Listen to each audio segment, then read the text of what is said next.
Hello viewers, welcome back to another video of సామాస్ filmy flick. ఊరు పేరు భైరవకోన. ఆ ఊరు తెల్లవారగానే మనుషులంతా అట్టా మాయమైపోతూ ఉంటారు. మళ్ళీ రాత్రి కాగానే విచిత్రమైన మనుషులతోటి ఆ ఊరంతా నిండిపోయి ఉంటుంది. ఏంటి, దయ్యాల సినిమానా? ఎస్, ఇది దయ్యాల సినిమా. మరి సందీప్ కిషన్ కూడా దయ్యమేనా? హీరోయిన్ కూడా దయ్యమేనా అంటే ట్విస్ట్ చెప్పానుగా, థ్రిల్లర్గా. కానీ సందీప్ కిషన్ ఇంకొక హీరోయిన్ వైవహర్ష, వీళ్ళు తప్ప మిగతా వాళ్ళంతా దయ్యాలు. కానీ ఒక సస్పెన్స్ ఉంటుంది. ఆ సస్పెన్స్ మీరు థియేటర్లోనే చూడాలి.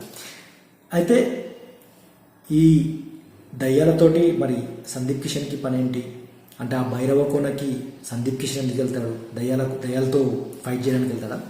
దయ్యాలతో ఫైట్ చేయడానికి వెళ్తాడు. దేని గురించి అంటే ఒక పర్పస్ ఉంటుంది.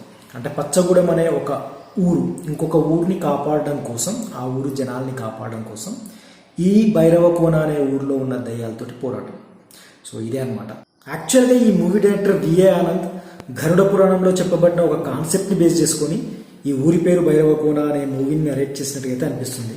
అంటే పగతో రగిలిపోతూ తీరని కోరికలతో చనిపోయిన వ్యక్తుల ఆత్మలు వాళ్ళ కోరికలు నెరవేరితే కానీ అవి శాంతించవు అనే కాన్సెప్ట్ అయితే తీసుకొచ్చారు.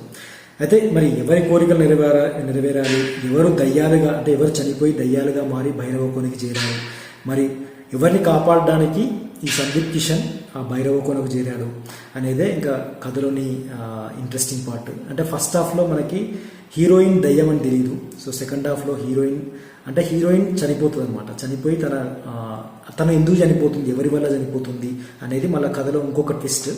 సో అలా ఫస్ట్ హాఫ్లో ఉన్న ఫస్ట్ హాఫ్లో హోల్డ్ చేసిన కొన్ని సస్పెన్స్ సెకండ్ హాఫ్లో రివీల్ అవ్వటం.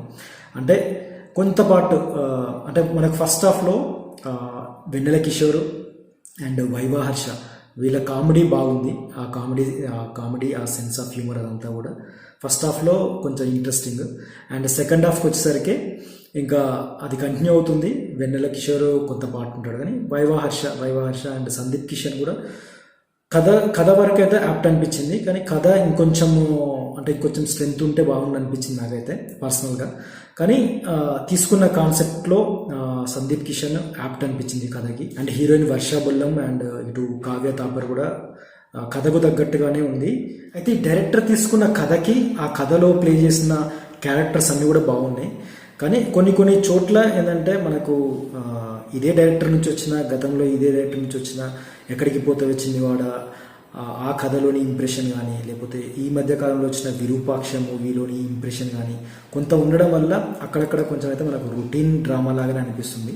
కానీ తీసుకున్న కాన్సెప్ట్ కానీ ఆ కథకు తగ్గట్టుగా సందీప్ కిషన్ పర్ఫార్మెన్స్ కానీ, ఇటు వైవహర్ష అండ్ వెన్నెల కిషోర్ వీళ్ళ కామెడీ సెన్స్ కానీ ఇవన్నీ కూడా మనకు కథలో ఇన్వాల్వ్ అయ్యేటట్టు ఉంటుంది.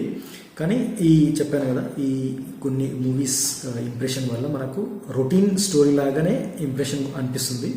బట్ కామెడీ వల్ల ఇప్పుడు వైవహర్ష ఇటు వెన్నెల కిషోర్ కామెడీ వల్ల కొంత ఇంట్రెస్టింగ్. అండ్ రవిశంకర్ డైలాగ్స్ వల్ల, రవిశంకర్ తన క్యారెక్టర్ వల్ల కూడా ఇంట్రెస్టింగ్గా ఉంటుంది. సెకండ్ హాఫ్ వచ్చేసరికి అంటే మెయిన్ చెప్పాలంటే కథలో బాగా ఇన్వాల్వ్ అయ్యేది లాస్ట్ ఒక 10-15 మినిట్స్. ఇంకా యాక్చువల్గా ఈ తీసుకున్న కాన్సెప్ట్ ఏదైతే ఉందో అక్కడ అండ్ ఆ నరేషన్ కూడా అక్కడ బాగుంటుంది. అంటే స్క్రీన్ ప్లే కానీ ఆ నరేషన్ కానీ లాస్ట్ క్లైమాక్స్ అయితే కొంచెం ఎమోషనల్ కనెక్టివిటీ. అండ్ తీసుకున్న కాన్సెప్ట్ అంతా కూడా మనకు లాస్ట్లో రివీల్ అవ్వడము అక్కడ ప్రేక్షకుడికి కొంచెం ఇంట్రెస్టింగ్ అనిపిస్తుంది. సో మిగతా చోట్ల అక్కడక్కడ అంటే ఫస్ట్ హాఫ్లో కామెడీ పోర్షన్ పక్కన పెడితే కథలోకి ఇన్వాల్వ్ అయింది మాత్రం సెకండ్ హాఫ్లో కొంత చోట రిపీటెడ్గా ఉన్న రొటీన్ అనిపించినప్పటికీ కూడా మనకు క్లైమాక్స్ వచ్చేప్పటికీ కొంచెం కనెక్టివిటీ అండ్ కామెడీ కూడా సమపాలలో ఉంది. మ్యూజిక్ అంటే శేఖర్ చంద్ర కూడా అప్ టు ద మార్క్ అని చెప్పొచ్చు. శేఖర్ చంద్ర ఇచ్చిన సౌండ్ ట్రాక్ అదంతా కూడా.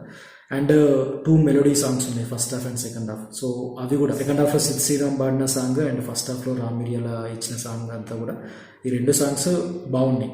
అంటే కథకు తగ్గట్టుగా మనకు ఒక మంచి ఫీల్ ఉంటుంది ఈ 2 సాంగ్స్ వల్ల. సో ఇంతవరకు అయితే ఈ మూవీ గురించి చెప్పగలను కాన్ఫిడెంట్గా. అంటే కొంచెం కథలోనే కొంచెం అంటే రొటీన్ కాకుండా కొంచెం కొత్తగా ఉండుంటే ఇంకా బాగుండేది. సో ఈ కథలోని హీరో సందీప్ కిషన్ మరి ఆ భైరవకోనలో ఉండే ఆ దయ్యాలతో ఫైట్ చేసి చనిపోయినటువంటి హీరోయిన్ కోరిక నెరవేర్చాడా లేదా అనేది ఇంకా క్లైమాక్స్. సో ఇలా తీసుకొచ్చారు. ఇది ఈరోజు నా రివ్యూ. మరి నా రివ్యూ కనుక మీకు నచ్చితే లైక్ చేయండి, షేర్ చేయండి, నా ఛానల్ సబ్స్క్రైబ్ చేసుకోండి. మరో రివ్యూతో నెక్స్ట్ వీక్ కలుద్దాం. అంతవరకు బాయ్.